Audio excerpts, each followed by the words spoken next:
कड़वा करेला, अपनी कहानी जो जी चाहे वो लिखे। ओहो स्कूल टीवी से अब समझे और सीखे। सपनों के बादल में उड़ जाए,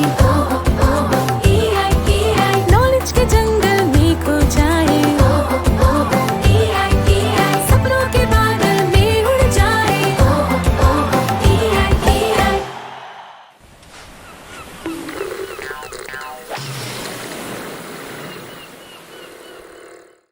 हाय दोस्तों, शुभ दिन। मेरा नाम ओबली राज है, मैं बेंगलुरु से हूँ।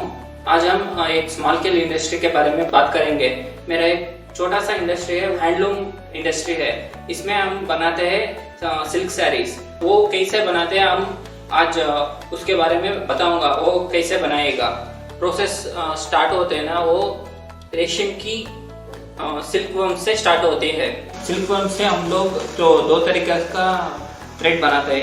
ये होता है कि वार्प मतलब लंबा वाला और वर्टिकल की थ्रेड्स होता है, और छोटा वाला एक होता है, ये तो वेफ्ट होता है, वर्टिकल की थ्रेड्स होती है। ये हम कस्टमर्स के नीड्स के दौरान उन थ्रेड्स को हम लोग डाइंग और कलर करते हैं। डाइंग करने के बाद वो चीज़ थोड़ा सा सॉफ्ट होता है और वो चीज़ ऐसा दिखाता है। इसको हम लोग पट्टू बोलते हैं। रेशम में सब प्योर सिल्क होते हैं ये सभी। उन चीज़ों के हम लोग अभी वाइडिंग करना पड़ता है। उसके लिए हम लोग ये मशीन को यूज़ करते हैं। ये मशीन से हम लोग वाइडिंग करके पट्टुओं को हम लोग will transfer into the bobbin. Winding करके वो बॉबिन को निकालते हैं हम लोग। वो थ्रेड्स को बॉबिन से हम we have to transfer to this कंडिकेस। After doing that it will become like this. वो चीज़ ऐसा बना जाते हैं। आप लोग देख रहे हैं ना, चरखा से बन के उन चीज़ों को हम लोग कंडिके बनते हैं। वार्प और वेफ्ट के अलावा और एक थ्रेड को हम लोग यूज़ करते हैं। वो होता है जरी। जरी होता है इस चीज़ के लिए। वो डिज़ाइंस होता है ना, सभी डिज़ाइंस इन साड़ियाँ में होते हैं ना, वो सभी वो जरी में ही हम लोग करते हैं। वो जरी भी डिफरेंट कलर्स में आता है। हम लोग ज़्यादा गोल्ड और सिल्वर को ही ज़्यादा यूज़ करते हैं। ये तो बॉबिन में आता है, जरी बॉबिन में आता है। उसको हम लोग have to convert into threads. Bobbin से वो थ्रेड्स को निकाल के वी विल उनको वार्प के दौरान ट्रांसफ़र करना पड़ता है। और ये तो इस मशीन में होता है सभी। वो जरी को वार्प जैसा बना के उनको हम लोग बंडल और एक तरीके में उसको फोल्ड करना पड़ता है। आप लोग देख रहे हैं ना, यही है वो जरी। उसके दौरान से हम लोग एक इसको वार्प के जैसा बना दिया है, वर्टिकल थ्रेड जैसा बना के उसको लटका दिया है। वी हैव 4 डिफरेंट जरी। उन जरी से हम लोग बॉर्डर निकालते हैं। अभी देख रहे हैं ना, ये तो हैंडलूम है, ये तो पिट लूम है। लूम्स में 4 तरीके होते हैं, पिट, स्टैंड और फ्रेम लूम्स होते हैं। मेरे पास तो सभी पिट लूम होते हैं। हाँ दोस्तों, ये लूम है ना, ये पिट लूम है। इस पे वो पिट पे आदमी जाके काम करते हैं। देखो, एक पिट में आप जाके उसके अंदर तो पेडल्स होते हैं, उसको पेडल करना पड़ता है और हम हाथ में इस चीज़ को खींचना पड़ता है एक एक बार। देख रहे हैं ना, इसको बोलते हैं हम लोग नाली। इस पे पहले देखा ना हम लोग, वो वेफ्ट को, वो थ्रेड को वाइडिंग करके चरख में वो कंडिके में ट्रांसफ़र किया था। वो थ्रेड को हम लोग अभी नाली में डाल के उसको लूम पे इंस्टॉल करेंगे। अभी वो थ्रेड तो हॉरिजॉन्टल पे आगे पीछे आके वो साड़ियाँ बनाती है। अभी हम लोग पहले देखा ना, वो जरी को हम लोग वार्प जैसा बना दिया ना, वो तो बॉर्डर जैसा हम लोग इंस्टॉल करेंगे लूम्स पे। अभी देख रहे हैं ना, we have 5 different borders in this साड़ियाँ। और डिज़ाइन के अलावा एक एक लूम को एक एक तरीके से बनाना पड़ता है। अभी देख रहे हैं ना, वो डिज़ाइन है ना, ये पैटर्न्स होता है ना, ये सभी जरी में बना जाते हैं। वो जरी को भी वो चरख से ही हम लोग बॉबिन का जरी देखा ना, उसी तरफ से ये नाली में कन्वर्ट करते हैं हम लोग। हाँ दोस्तों, मैं अभी आप लोगों के लिए ये हैंडलूम के सभी चीज़ों को बताता हूँ। ये पहला वाला सबसे बढ़िया चीज़ होती है, ये तो फ्रेम होती है। इस पे हम लोग ऐसा मार के हैंडलूम से वो साड़ी हमको अच्छे तरह से बनाते हैं। और ये चीज़ होती है अच्चू, इस पे सभी थ्रेड्स को डाल के हम अप एंड डाउन करते हैं हम लोग। अभी देख लो ना, ऐसे होने से एक बार चीज़ कोई थ्रेड्स नीचे जाते हैं ना, और दूसरा बार वो चीज़ ऊपर आके उन चीज़ों को मिक्स करते हैं, तभी वो नाली से वो वेफ्ट का थ्रेड होते हैं ना, वो अंदर आके बाहर जाता है। ऐसा ये वाला चलती है। और ये थ्रेड्स होती है ना, ये वाला तो बॉर्डर बनाने के लिए काम आता है। और ये थ्रेड्स है ना, ये तो इन थ्रेडों से डिजाइन्स बनाते हैं। साड़ियाँ में वो डिजाइन्स यही थ्रेड से बनाती है। अभी वो डिजाइन्स बनाने के लिए हम लोगों को एक जाकार्ड भी चाहिए। आप देख रहे हैं ना, ये तो जाकार्ड बोलते हैं हम लोग। इन चीज़ों से वो थ्रेड्स को डिजाइन्स इनपुट होता है। मैं अभी बताता हूँ वो जाकार्ड कैसे काम करता है और वो डिजाइन्स को हम लोग कैसे बनाता है। पहले से कस्टमर बोलते हैं ना किसी चीज़ के लिए, लाइक हाथियाँ और पिकॉक, वो आम के डिज़ाइंस, वो कोई डिज़ाइन चाहिए तो वो लोग हम लोगों को बताते हैं। उनके दौरान हम लोग ये डिज़ाइन कार्ड्स को बनाते हैं। उनके दौरान एक एक डिज़ाइन कार्ड पे एक कार्ड है ना, ये एक कार्ड होता है एक थ्रेड के लिए। मैं अभी आप लोगों को डिज़ाइन पेपर को दिखाता हूँ। देखिए ना, इस पे तो फूल है और पैटर्न्स है, एक प्लांट भी है। उन चीज़ों को कस्टमर बताते हैं हम लोगों को कैसा डिज़ाइंस बनाना है। ये तो ग्राफ शीट होता है, एक एक लाइंस को एक एक कार्ड में प्रिंट करते हैं हम। वो होल्स के दौरान वो थ्रेड्स भी ऊपर आके वो डिज़ाइंस बना जाती है। सभी वो डिज़ाइंस साड़ी पे होती है ना, वो डिज़ाइंस बनाते हैं। अब देख लो ना, ये ऐसा वाला पैटर्न होती है ना, वो सभी पैटर्न्स वो चीज़ होती है ना, उसके दौरान वो साड़ियाँ में वो डिज़ाइंस आती है। दोस्तों, मैं अभी आप लोगों को एक फाइनल प्रोडक्ट को दिखाना चाहता हूँ। ये होता है सिल्क साड़ियाँ। सिल्क साड़ी मेरा तो ये साड़ी है ना, एक पूरा बेसिक मॉडल है। इस पर ज़्यादा डिज़ाइंस नहीं है, कुछ नहीं है, सिर्फ कलर्स होता है। और ये तो बेसिक मॉडल है, सभी यूज़ करने के लिए होता है। अभी देख रहे हैं ना, ये पार्ट होता है पल्लू, साइड में होता है ना ये बॉर्डर होती है। इस पर भी डिज़ाइन कर सकते हैं हम लोग चाहिए तो। ये तो कस्टमर की नीड्स के लिए, वो मेरा कस्टमर ने बुलाया था कि उनको प्लेन चाहिए, इसीलिए मैं प्लेन बना के दे रहा हूँ। कोई कस्टमर चाहता है कि डिज़ाइन वाला, मैं डिज़ाइन भी बना के दे सकता हूँ। तो अब तो पहले देखा था एक बेसिक डिज़ाइन को, अभी मैं दिखा रहा हूँ आप लोगों को। ये मेरा पूरा कलेक्शन है। ये तो सभी डिज़ाइन से और पैटर्न से इस पे, ये तो प्लेन नहीं है। आप लोग देख रहे हैं ना, वो सभी डिज़ाइंस को पेपर से जाकर से कैसे बनाते पहले ही बनाया था, पहले ही बोला था मैं। ऐसा ही हम लोग आप लोगों के लिए कोई बिजनेस स्टार्ट करने के लिए वो हैंडलूम इंडस्ट्री ने ही होना नहीं चाहिए। क्योंकि आप लोग मुझे तो हैंडलूम इंडस्ट्री हो गया था, मैं छोटा बच्चा जैसे हो गया ना, वही समय में मेरा पापा ने मुझे सिखाया था। और उसके साथ मैं हैंडलूम को उसके साथ जाके सभी को सिखा के, और मैं उसको नॉलेज होती है ना मेरे पास ज़्यादा हो गया, ज़्यादा नॉलेज होता, इसीलिए मैं वो इंडस्ट्री को स्टार्ट करके उसमें ही मैं रोजगार बना गया हूँ। और मैं 6 और आदमियों को भी रोजगार दिया हूँ मेरे साथ। मैं अभी मेरा गांव छोड़ के शहर जाके काम करना नहीं चाहिए, इसीलिए मैं मेरा बिजनेस स्टार्ट किया था। वैसा ही आप लोगों को कोई बिजनेस स्टार्ट करने के लिए आपको कोई आइडिया होगा, उसके लिए आप लोग ने पहले रिसर्च करना पड़ता है। वो इंडस्ट्री और कोई भी आइडिया होता है ना आप लोगों के पास, पहले वो आइडिया को पूरा से अंडरस्टैंड करके उसके लिए क्या क्या चीज़ें चाहिए, नॉलेज गैदर करना पड़ता है। पहले होता है रॉ मटेरियल्स और वो सप्लाई कैसे होता है, डिफरेंट क्वालिटीज़ कैसा होता है, और उसका मार्केट कीमतें कैसे होती है, और वो सभी रिसर्च करना है। उसके बाद वो आपका आइडिया से वो आपको फाइनल प्रोडक्ट भी मैन्युफैक्चर कर दिया आपके इंडस्ट्री, आपके बिजनेस के दौरान।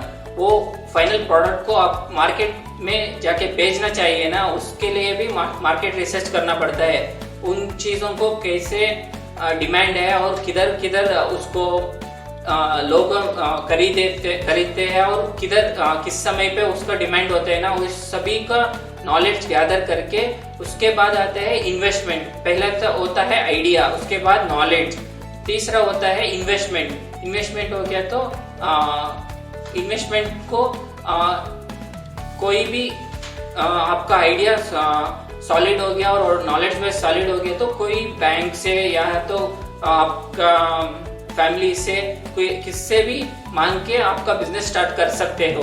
कोई भी इंडिविजुअल होता है ना, वो एंटरप्रेन्योर बन सकता है। उसके लिए वो पहले आइडिया होना चाहिए, नॉलेज बेस होना चाहिए और इन्वेस्टमेंट को गैदर करना चाहिए। एक एंटरप्रेन्योर बनने के लिए मैं एनकरेज करता हूँ सभी लोगों के लिए। धन्यवाद दोस्तों। Stay home, stay healthy. नमस्ते, welcome to your first architecture class. मेरा नाम साची है। मैं मुंबई में 10 साल से आर्किटेक्ट के तौर पे काम कर रही हूँ और आई होप के अगले 10 मिनट में आपको आर्किटेक्चर के इम्पॉर्टेंट पॉइंट्स समझा पाऊँ जो मैंने 15 साल लगा दिए हैं सीखने में और समझने में। तो आई एम श्योर आपका फर्स्ट क्वेश्चन होगा कि आर्किटेक्ट्स करते क्या हैं और आर्किटेक्चर होता क्या है। तो हम बिल्डिंग्स डिज़ाइन करती हैं जिसकी झलक आप अभी अपने स्क्रीन पे देख रहे हैं। पहली बिल्डिंग जो आप देख रहे हैं वो क्रूज़ टर्मिनल है, मायामी अमेरिका में बन चुकी है। ये क्रूज़ टर्मिनल यानी जैसे ट्रेन्स के लिए स्टेशन होते हैं वैसे ही पैसेंजर शिप्स के लिए स्टेशंस डिज़ाइन की जाती हैं। दूसरी टाइप ऑफ बिल्डिंग्स जो आर्किटेक्ट बनाते हैं वो ऑफिस बिल्डिंग्स हैं जो आप देख रहे हैं अभी। ये ऑफिस बिल्डिंग है इंटरनेट कंपनी गूगल के लिए जो हमने बैंगलोर में डिज़ाइन की थी। और तीसरी टाइप ऑफ बिल्डिंग्स जो आर्किटेक्ट्स बनाते हैं या डिज़ाइन करते हैं उन्हें अपार्टमेंट बिल्डिंग्स कहा जाता है। इन टाइप ऑफ बिल्डिंग्स में फ्लैट्स होते हैं और लोग रहते हैं और इसे स्काई स्क्रेपर कहा जाता है क्योंकि ये काफ़ी लंबी लंबी बिल्डिंग्स होती हैं। इसमें करीब 90 फ्लोर्स हैं, 90 फ्लोर्स हैं इस प्रोजेक्ट में। तो हम नॉर्मली इस टाइप के प्रोजेक्ट्स करते हैं लेकिन आज क्योंकि हमारे पास ज़्यादा टाइम नहीं है, सिर्फ 10 या 15 मिनट हैं, इसीलिए मैं कंपैरेटिवली स्मॉलर प्रोजेक्ट के बारे में बात करूँगी। ये प्रोजेक्ट हमने नासिक महाराष्ट्र में डिज़ाइन किया था और ये एक फैमिली के लिए घर हमने डिज़ाइन किया है। इस प्रोसेस को और इस प्रोजेक्ट को मैंने 6 आसान स्टेप्स में डिवाइड किया है ताकि मैं आसानी से आपको समझा पाऊँ कि हम कैसे डिज़ाइन करते हैं, आर्किटेक्ट्स का प्रोसेस क्या होता है। जिस बिल्डिंग की बात करने जा रहे हैं आप उसके इमेजेस देख रहे हैं अभी अपने स्क्रीन पे। ये रेंडर्स हैं। रेंडर्स का मतलब ये है कि जो हम कंप्यूटर सॉफ्टवेयर्स की मदद से हम जो इमेजेस निकालते हैं बिल्डिंग बनने से पहले क्लाइंट को दिखाने के लिए, ये वो वाली इमेजेस हैं। स्टेप नंबर 1 या पहला स्टेप, अपने क्लाइंट या ग्राहक की ज़रूरतों को समझना। वो क्यों आए हैं आपके पास, क्या बनाना चाहते हैं, आर्किटेक्ट से क्या आशा करते हैं वो। इस केस में वो मेरे पास आए थे अपना घर बनाने के लिए और घर डिज़ाइन करने के लिए ज़रूरी होता है ये जानना कि फैमिली में कितने लोग रहते हैं। इस फैमिली में 5 लोग रहते हैं और ऑल्सो इम्पॉर्टेंट है जानना कि फैमिली को कितने रूम्स की ज़रूरत है। तो क्योंकि 5 लोग रहते हैं, हर एक इंसान को अपना सेपरेट रूम चाहिए था, तो 5 बेडरूम्स की ज़रूरत थी। 2 डाइनिंग रूम यानी कि हॉल जहाँ खाना खाते हैं, 2 लिविंग रूम एंटरटेन करने के लिए ताकि अगर दोस्त घर आएँ उनको एंटरटेन करना है तो लिविंग रूम यूज़ होता है। एक किचन और एक लाइब्रेरी या स्टडी की ताकि घर पे भी ऑफिस का काम किया जा सके। स्टेप 2, प्लॉट या ज़मीन को जानना। नासिक के मेन हाईवे से लगती हुई एक प्राइवेट रोड है जो हमारे प्लॉट तक जाती है। इस प्लॉट पे ऑलरेडी उनका एक मकान बनाया गया है जिसे हम गिरा के नया घर डिज़ाइन करेंगे। इस ज़मीन की अमेजिंग बात यह है कि ज़मीन के उत्तर दक्षिण में या नॉर्थ दिशा में एक नदी बहती है और हम ट्राई करेंगे कि हमारे रूम्स के व्यूज़ इस तरफ खुलें। नदी से लगती हुई काफ़ी डेंस और घने पेड़ हैं जिसके पास में एक लॉन है। हम ट्राई करेंगे कि घर के ज़्यादातर कमरे लॉन की ओर खुलें या पेड़ों की ओर। जैसे प्लॉट के पीछे वाले हिस्से में बहुत डेंस पेड़ हैं, वैसे ही प्लॉट के साइड्स में और प्लॉट के आगे बहुत बड़े पेड़ हैं। हम ट्राई करेंगे कि हमारा डिज़ाइन बिना इन पेड़ों को गिराए काम करेगा। ये हो गया हमारा बाउंड्री या बॉक्स जिसके अंदर हम घर डिज़ाइन करेंगे। स्टेप 3 इंस्पिरेशन या प्रेरणा। आर्किटेक्ट्स के लिए बहुत ही इम्पोर्टेंट होता है ये ढूंढना, ये समझना कि घर में स्पेशल क्वालिटी क्या होगी, रूम्स कैसे दिखेंगे, घर कैसे दिखेगा। और कमरों में सबसे इम्पॉर्टेंट क्वालिटी होती है नेचुरल लाइट और वेंटिलेशन, जिसका मतलब ये है कि कमरों में ढेर सारी सनलाइट आनी चाहिए और बहुत हवा आनी चाहिए। ये क्वालिटी हम पुराने घरों में देखते थे जो एक आंगन या कोर्टयार्ड के चारों ओर प्लान की जाती थी। इस सेंट्रल कोर्टयार्ड के द्वारा पूरे घर में रोशनी और हवा फैलती थी, एसी की ज़रूरत कम पड़ती थी, कम लाइट बल्ब इस्तेमाल होते थे और बिजली ज़्यादा बचती थी। स्टेप 4 इसी इंस्पिरेशन और कॉन्सेप्ट को लेकर हमारे प्लॉट पर अप्लाई करना। खोलते हैं हमारा पुराना फ़ोटो जहां हमने घर की बाउंड्री बनाई थी। इसके ठीक बीच में हम एक कोर्टयार्ड या आंगन डालेंगे जिसके माध्यम से घर में खूब रोशनी और हवा फैलेगी। जैसे पुराने घरों में होता था, सारे कमरे इस कोर्टयार्ड के इर्द गिर्द ही प्लान होंगे। क्लाइंट को एक आउटडोर डाइनिंग रूम की ज़रूरत थी जो हमने आंगन के पास डाल दिया है। आंगन के चारों ओर चलने की जगह छोड़ी गई है। डाइनिंग रूम के पास किचन है ताकि गर्म रोटियां फट से खाने वाले तक पहुंचाया जा सके। अंदरूनी डाइनिंग रूम किचन के करीब ताकि गर्मा गर्म खाना जल्द पहुंच जाए। मेन लिविंग रूम डाला गया घर के पहले हिस्से में क्योंकि यहाँ मेहमानों की देखभाल होगी। सब रूम्स आंगन की ओर खुलते हैं। सेकंड लिविंग रूम जो सिर्फ घर के लोगों के लिए है वो घर के पीछे वाले हिस्से में डाला गया है गेस्ट रूम के साथ, जिनके व्यूज़ नदी की ओर खुलते हैं। ये हो गया है आपका बेसिक प्लान तैयार। इस बेसिक आइडियाज़ को लेके या बेसिक प्लानिंग को लेके हम और डिटेल में जाते हैं, तब ये जाके डिटेल ड्राइंग्स बनती है या डिटेल प्लान बनता है जो आप अभी देख रहे हैं। ये है आपका सेंट्रल कोर्टयार्ड या आंगन, चारों ओर चलने की जगह। ये है आपका किचन, अंदरूनी डाइनिंग रूम और बाहर का डाइनिंग रूम। ये है आपका लिविंग रूम। ये फैमिली रूम या फैमिली के लिए जो लिविंग रूम हमने डिज़ाइन किया है। गेस्ट रूम पीछे की ओर देखते हुए, लॉन की ओर देखते हुए। चलिए अब नेक्स्ट स्टेप, 5वां स्टेप या स्टेप 5, कंप्यूटर पर बनाई गई इमेजेस। हम अपने आइडियाज़ को एक्सप्रेस करने के लिए, डिज़ाइंस को एक्सप्रेस करने के लिए काफ़ी सारे मॉडलिंग सॉफ्टवेयर्स की सहायता लेते हैं। सॉफ्टवेयर्स को सीखना और चित्र निकालना भी एक कला होती है और अपने आप में कार्यपात होता है। ये हमें हेल्प करता है समझने के लिए कि बिल्डिंग कैसे दिखती है बनने से पहले, और अगर हमें कुछ पसंद ना आए हम सॉफ्टवेयर के द्वारा इस डिटेल को चेंज कर सकते हैं। ये कुछ इमेजेस है घर की आंगन की ओर देखते हुए। इसी इमेज को कॉपी करके और ऐसी बहुत सारी इमेजेस को कॉपी करके हम बिल्डिंग खड़ी करते हैं। आप स्क्रीन पर ऑन साइट फ़ोटोज़ देख रहे हैं। ये बिल्डिंग अभी कंप्लीट नहीं हुई है लेकिन बनने के बाद ठीक कंप्यूटर जनरेटेड इमेजेस की तरह ही दिखेगी।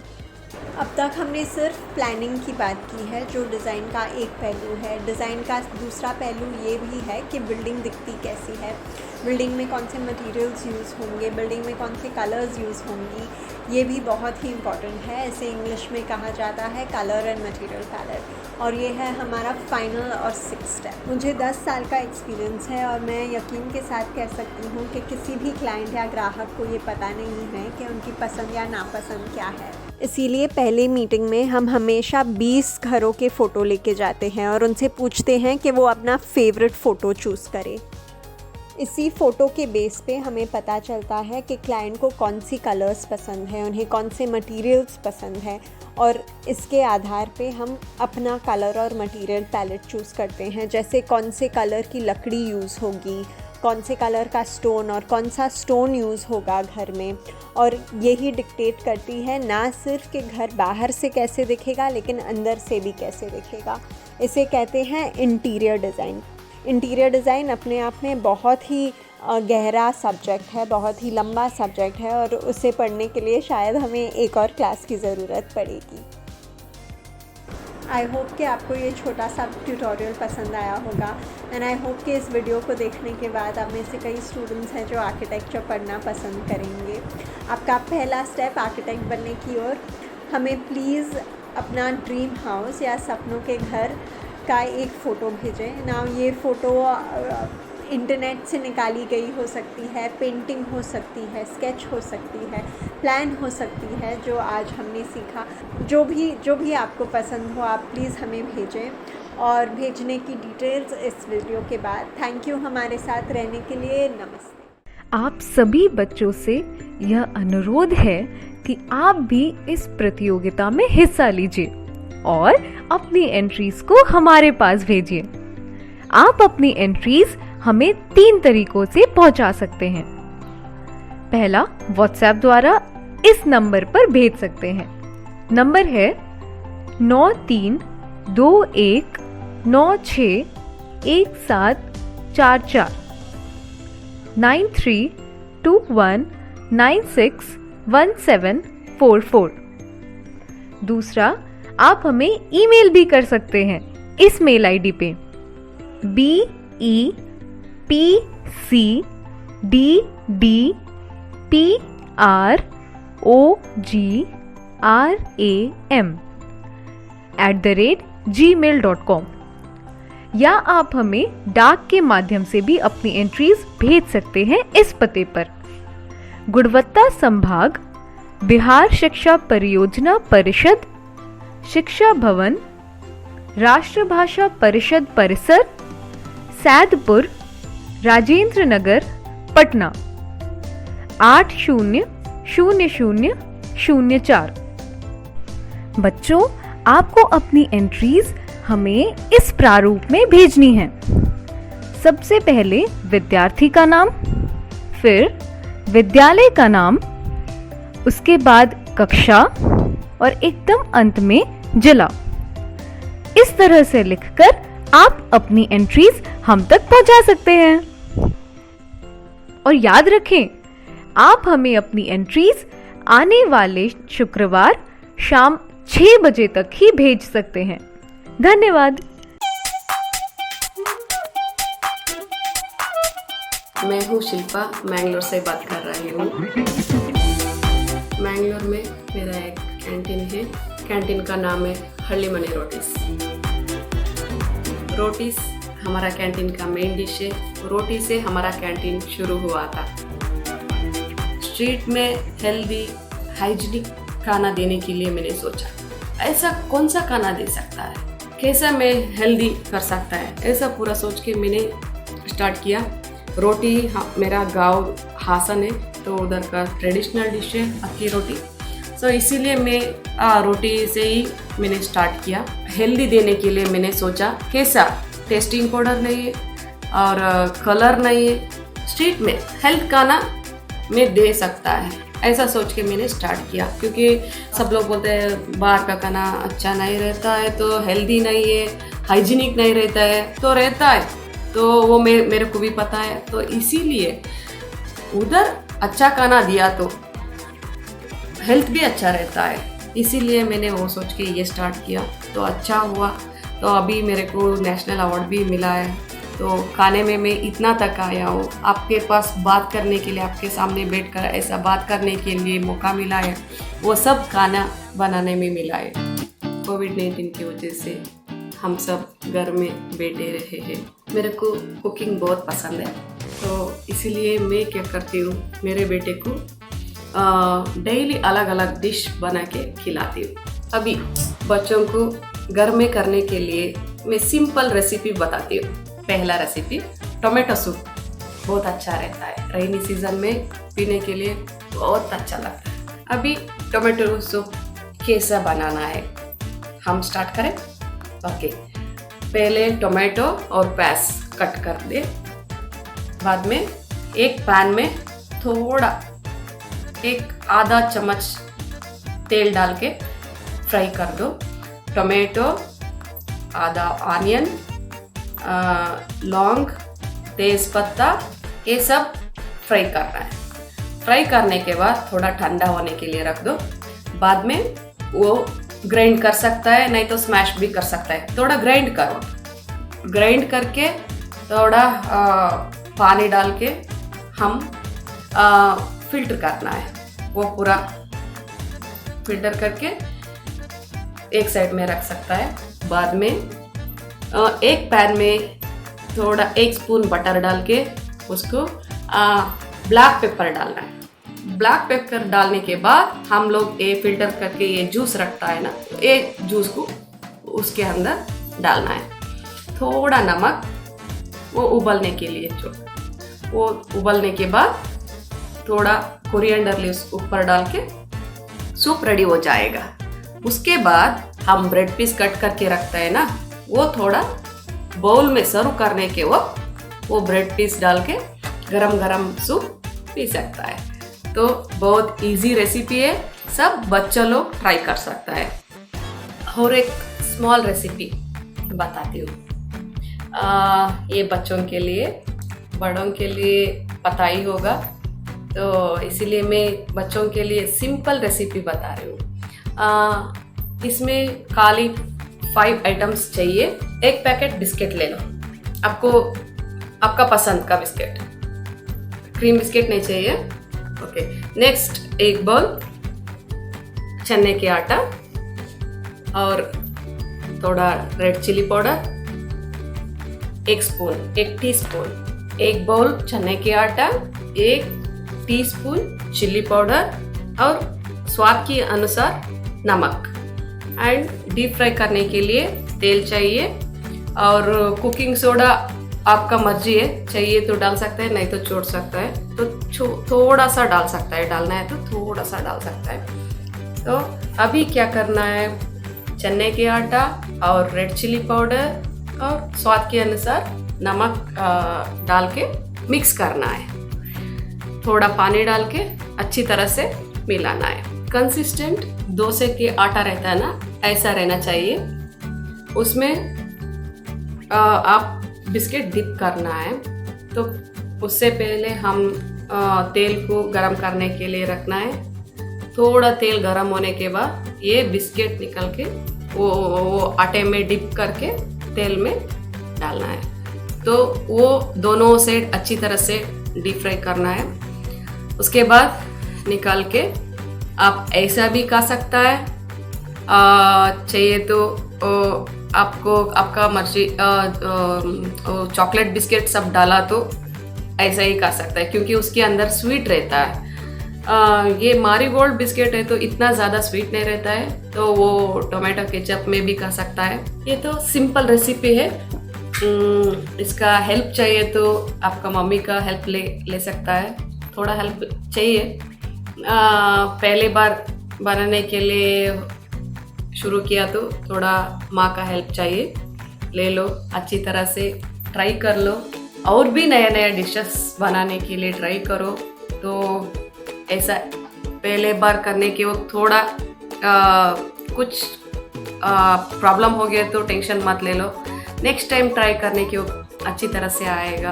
तो बच्चा लोग इंटरेस्ट में करो, कुछ भी करो अच्छी तरह अच्छा आएगा, ट्राई करो। सारे दिन मम्मी नया नया डिशेस बना के देता है, तुम लोग खाएगा तो मम्मी ऐसा है, अच्छा है, वो सब बोलते रहते हैं ना। तो एक बार आपका माँ को बच्चों बना के दे दो, कुछ भी हो, वो कैसा भी हो, मम्मी ने बोलता है बहुत अच्छा है, ऐसा बोलेगा।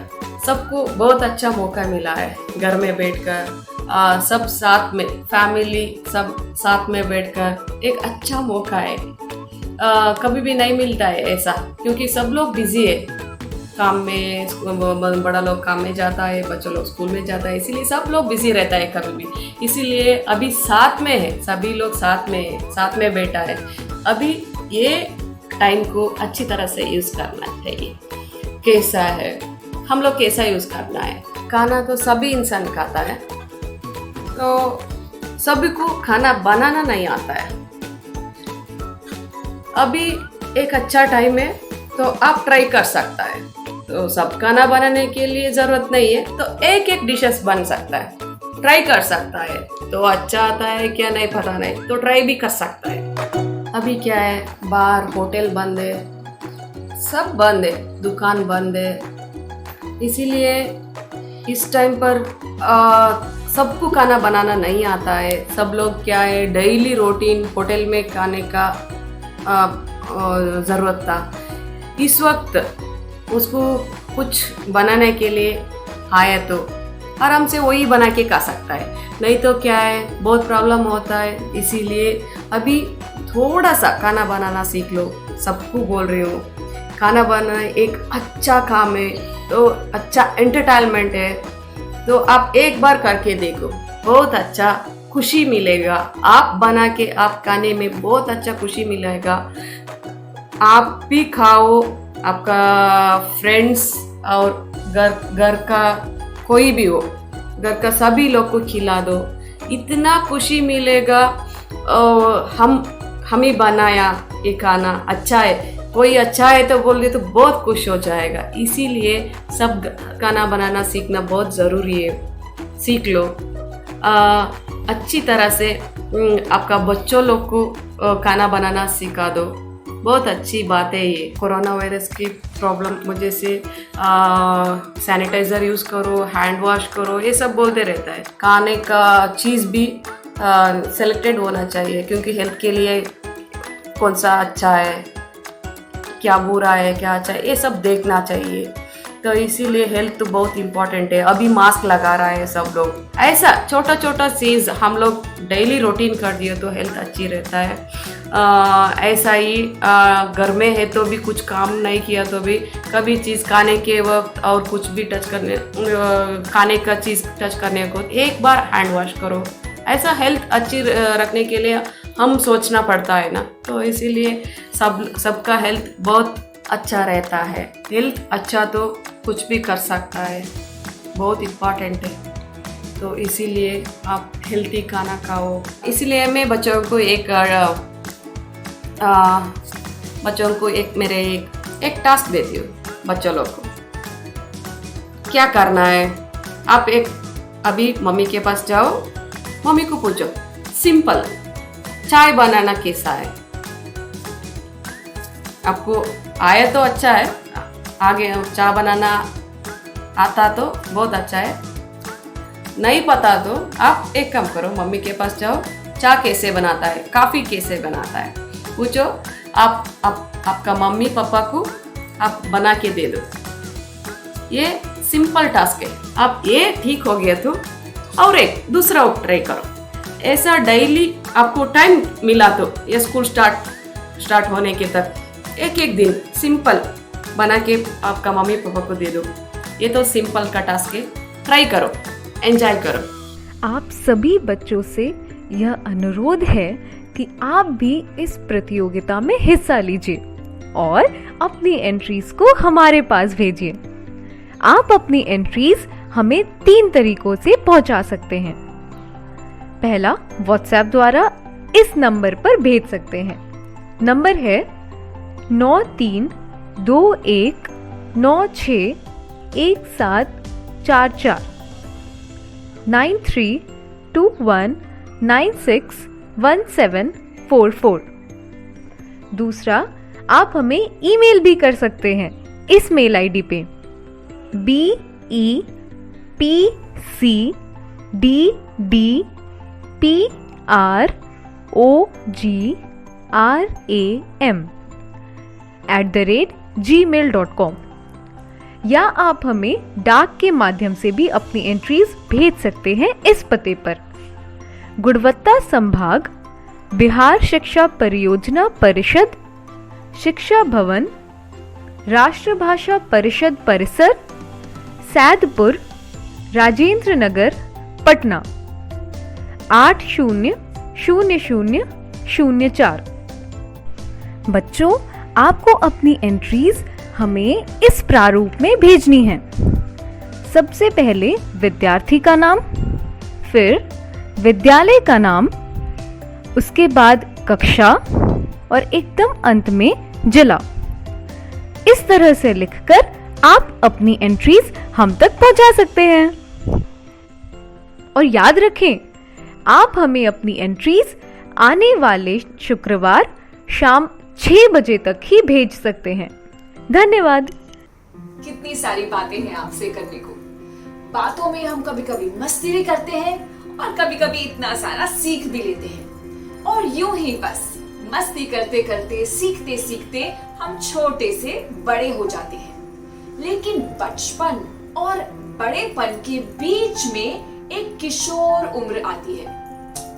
इतना कोई बड़ा वर्ड नहीं है, इतना कंफ्यूज होने की भी जरूरत नहीं है। किशोर उम्र मतलब टीन एज। टीन एज तो आपने सुना ही होगा। इसका मतलब between the ages of 13 and 19। क्या उम्र होती है ना ये। पूरी दुनिया ही चेंज हो जाती है। आवाज तक बदल जाती है, चेहरा बदल जाता है, मम्मी पापा जैसे दुश्मन लगने लगते हैं, भाई बहन जासूस लगने लगते हैं, दोस्तों से प्यार हो जाता है, सबका ओपिनियन अलग अलग हो जाता है। कभी कंफ्यूजन है, कभी एंजाइटी है, कभी डर है, कभी यही ख्याल आता रहता है कि लोग मुझे एक्सेप्ट करेंगे या नहीं, मेरे फ्रेंड मुझे पसंद करेंगे या नहीं, जिस लड़के से मैं प्यार करती हूँ वो लड़का मुझे प्यार करेगा या नहीं, वो गर्लफ्रेंड पटेगी या नहीं, मार्क्स का क्या करेंगे, कोई काम देगा या नहीं। इतने सारे ख्याल इतनी छोटी उम्र। इस उम्र में बैलेंस यानी संतुलन बनाए रखना बहुत जरूरी है। सिर्फ टीनेजर्स को ही नहीं, लेकिन टीनेजर्स के मम्मी पापा को भी। इस उम्र में सबसे ज्यादा झगड़े पंगे भी होते हैं और सबसे ज्यादा प्यार मोहब्बत भी। पता है, कुछ सालों पहले एक टीनेजर बनना आसान काम था। इनफैक्ट मौजीला वक्त था, क्योंकि आप कुछ भी कर सकते थे, कोई आपको कुछ पूछता नहीं था। आपको सिर्फ आपकी पढ़ाई पे ध्यान देना था बस, और मम्मी पापा की बात सुननी थी। लेकिन आज के जमाने में टीनेजर्स को कितना कुछ देखना पड़ता है। सोशली वो एक्सेप्टेबल है या नहीं, फेसबुक पे, इंस्टाग्राम पे, सोशल मीडिया पे, फिर मार्क्स का प्रेशर भी बहुत ज्यादा बढ़ गया है। पहले जब हम 50-60% ला के भी कॉलेज में घुस सकते थे, आज आपको 98-99% चाहिए कुछ भी करने के लिए। फिर कंपटीशन भी इतना ज्यादा है, डर, एंजाइटी, पेरेंट्स का प्रेशर, स्कूल का प्रेशर, काम कम है, लोग बहुत ज्यादा। तो अब करें क्या?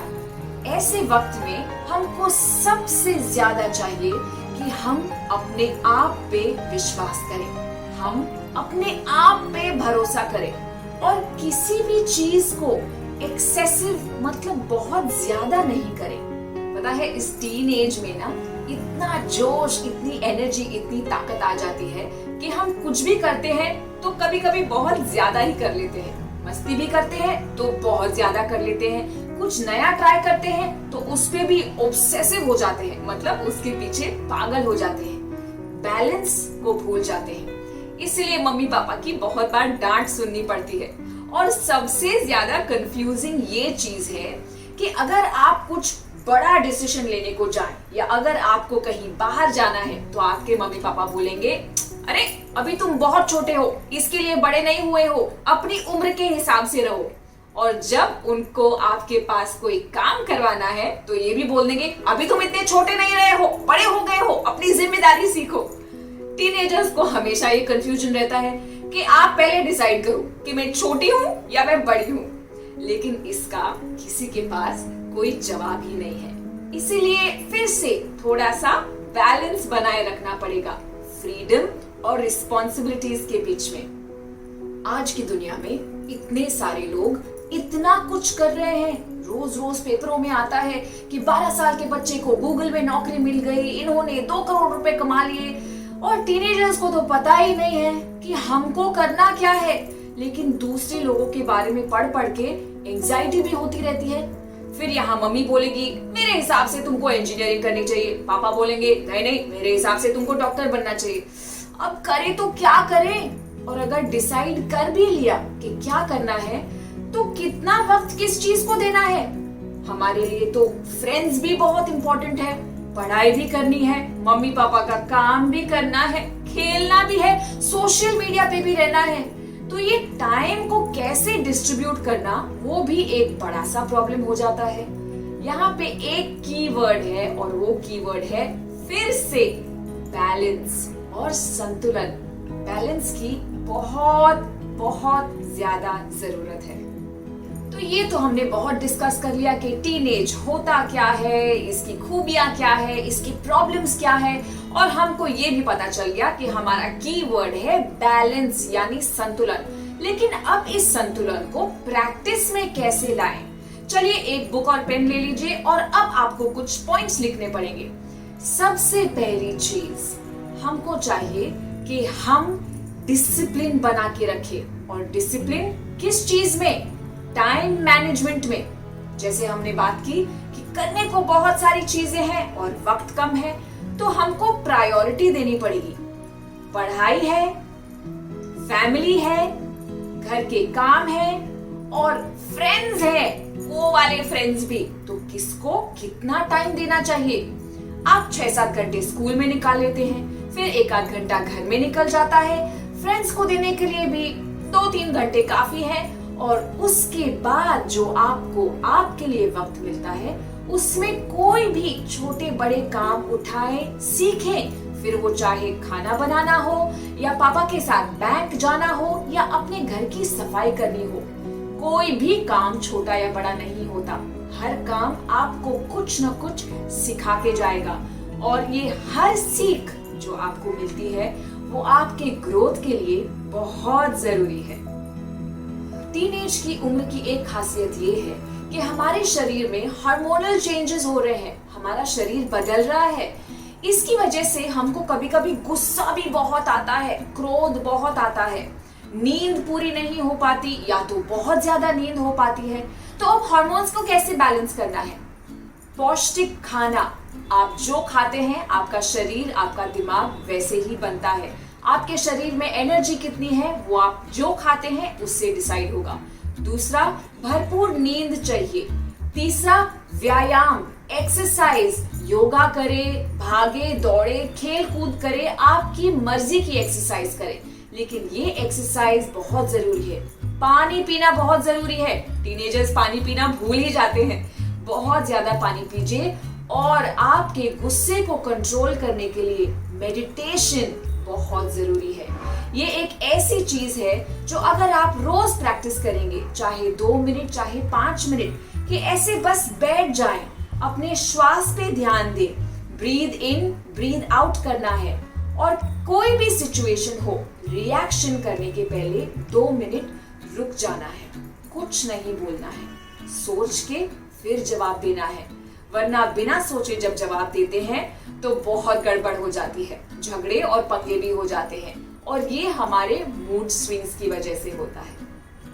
और जैसे ही हमारी बॉडी बदल रही है वैसे भी हमारा माइंड भी तो बदल रहा है ना, चेंज कर रहा है, ग्रो कर रहा है, हमें बचपन से बड़ेपन तक लेके जा रहा है। तो यहाँ इस ग्रोथ में एंजाइटी बहुत होती है, क्लैरिटी नहीं है करना क्या है, लेकिन अग्रेशन आ जाता है, ओवर कॉन्फिडेंस आ जाता है। कभी कभी हमको लगता है कि हम तो हीरो हैं, हमें सब पता है। तो अगर कोई कुछ और कहता है जो हमें सुनने को अच्छा नहीं लगता तो हम लड़ पड़ते हैं, झगड़ पड़ते हैं। टीनेज में हमेशा हमारा ही ओपिनियन सही हो ये जरूरत नहीं है। आपके मम्मी पापा भी कभी टीनेजर्स रहा करते थे, उनकी बात सुनिए, वो आपको जो कह रहे हैं वो आपकी भलाई के लिए कह रहे हैं। फिर आपको शायद अभी समझ में आए या समझ में नहीं आए। इस एंजाइटी को दूर रखने का एक और तरीका भी है कि जो सिचुएशन अभी है उसे एक्सेप्ट कीजिए।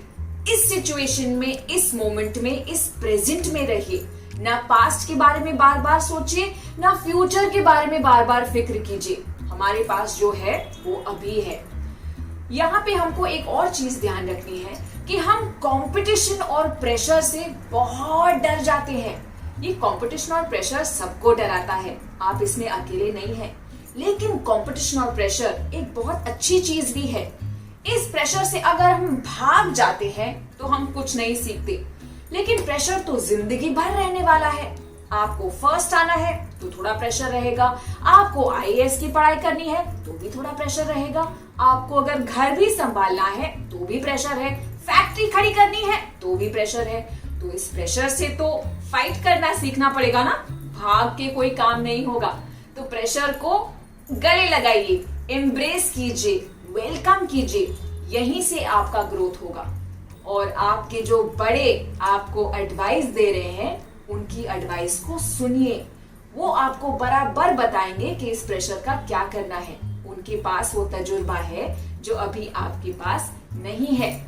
और अब फाइनली मैं आपको एक सुझाव देना चाहती हूँ। ये सुझाव मेरे पर्सनल एक्सपीरियंस से आता है। टीनेज से तो मैं भी गुजरी हूं ना, मैंने भी बहुत मार खाई है। और ये सुझाव ये है कि कभी भी अपने आप की और किसी और की तुलना मत कीजिएगा। Whether I am good enough, I am not good enough, can I match up, can I not match up, छोड़ दीजिए ये सब ख्याल।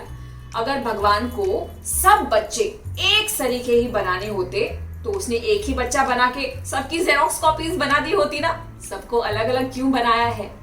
आप बहुत स्पेशल हैं, जैसे भी हैं। बस अपना काम पूरी मेहनत से, पूरी लगन से करते जाइए। अपने चेहरे पे मुस्कुराहट रखिए और प्यार से नई नई चीजें सीखिए। हर बच्चा स्पेशल है, हर बच्चा अलग है और हर एक बच्चे का उद्देश्य और लक्ष्य वो भी अलग है। आप अपनी मेहनत से अपने लक्ष्य तक जरूर पहुंचेंगे, गारंटीड। बस हर काम को हंसते हंसते करते जाइए, नई चीजें सीखते जाइए, अपने आप पे कॉन्फिडेंस रखिए। और एक मंत्र बताऊं आपको जो आप अपने आप को रोज कह सकते हैं आईने के सामने, और वो मंत्र ये है that I am good enough, I am amazing, मैं बहुत अच्छी हूँ, मैं अपनी फेवरेट हूँ। बस इसको रोज जपते जाइए माला के जैसे, आपका कॉन्फिडेंस ऊपर जाएगा और आप बहुत जल्द अपने लक्ष्य तक आराम से पहुंच जाएंगे। टीनेज प्रॉब्लम्स को अगर समझना हो तो एक फिल्म बहुत खूबसूरत थी, उसका नाम था सीक्रेट सुपरस्टार। उसमें भी आपकी उम्र की एक टीनेजर बहुत स्ट्रगल करती है, अपने मम्मी पापा के साथ झगड़ती है, अपने सपनों को फॉलो करती है, लेकिन फाइनली उसे अपना लक्ष्य मिल ही जाता है। और अब फाइनली आपके पास भी तो क्वेश्चंस का, सवालों का, कंफ्यूजन्स का भंडार होगा ना। ऐसे भी सवाल होंगे जो आप किसी और से पूछ नहीं पा रहे। तो मैं यहाँ किसके लिए हूँ? आपकी खुशियों की डॉक्टर हूँ ना। मैं आपके सारे सवालों के जवाब दूंगी। आप उन सवालों को लिख के हमें भेजिए और अगले एपिसोड में हम उन सारे सवालों का जवाब देंगे। मैं हूँ काव्या सिदानी और मैं आपको मिलूंगी अगले एपिसोड में। तब तक के लिए बाय बाय। आप सभी बच्चों से यह अनुरोध है कि आप भी इस प्रतियोगिता में हिस्सा लीजिए और अपनी एंट्रीज को हमारे पास भेजिए। आप अपनी एंट्रीज हमें 3 तरीकों से पहुंचा सकते हैं। पहला, व्हाट्सएप द्वारा इस नंबर पर भेज सकते हैं। नंबर है 9321961744 9321961744। दूसरा, आप हमें ईमेल भी कर सकते हैं इस मेल आईडी पे BEPCDDPROGRAM@gmail.com, या आप हमें डाक के माध्यम से भी अपनी एंट्रीज भेज सकते हैं इस पते पर। गुणवत्ता संभाग, बिहार शिक्षा परियोजना परिषद, शिक्षा भवन, राष्ट्रभाषा परिषद परिसर, सैदपुर, राजेंद्र नगर, पटना 800004। बच्चों, आपको अपनी एंट्रीज हमें इस प्रारूप में भेजनी है। सबसे पहले विद्यार्थी का नाम, फिर विद्यालय का नाम, उसके बाद कक्षा और एकदम अंत में जिला। इस तरह से लिखकर आप अपनी एंट्रीज हम तक पहुंचा सकते हैं। और याद रखें, आप हमें अपनी एंट्रीज आने वाले शुक्रवार शाम 6 बजे तक ही भेज सकते हैं। धन्यवाद।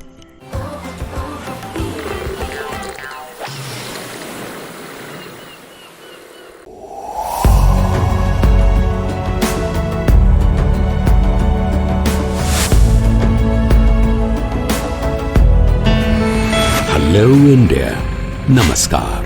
पेरेंट्स के लिए बच्चों को अवार्ड्स मिलने की खुशी सबसे अधिक होती है, और अगर ये अवार्ड्स ऐसे आइडिया इनोवेशन के लिए मिले जो दूसरों की जिंदगी को आसान बना दे, तो ये और भी बढ़ जाती है। देश भर के हजारों बच्चे विज्ञान पर आधारित अपने आइडिया इनोवेशन के लिए पहचान और सम्मान पा रहे हैं और नए भारत के निर्माण का हिस्सा बन रहे हैं। आप भी 6ठी से 10वीं कक्षा में पढ़ रहे अपने बच्चों को DST और NIF द्वारा आयोजित इंस्पायर अवार्ड्स मानक में भाग लेने के लिए प्रेरित करें। अधिक जानकारी के लिए गूगल करें इंस्पायर अवार्ड्स मानक।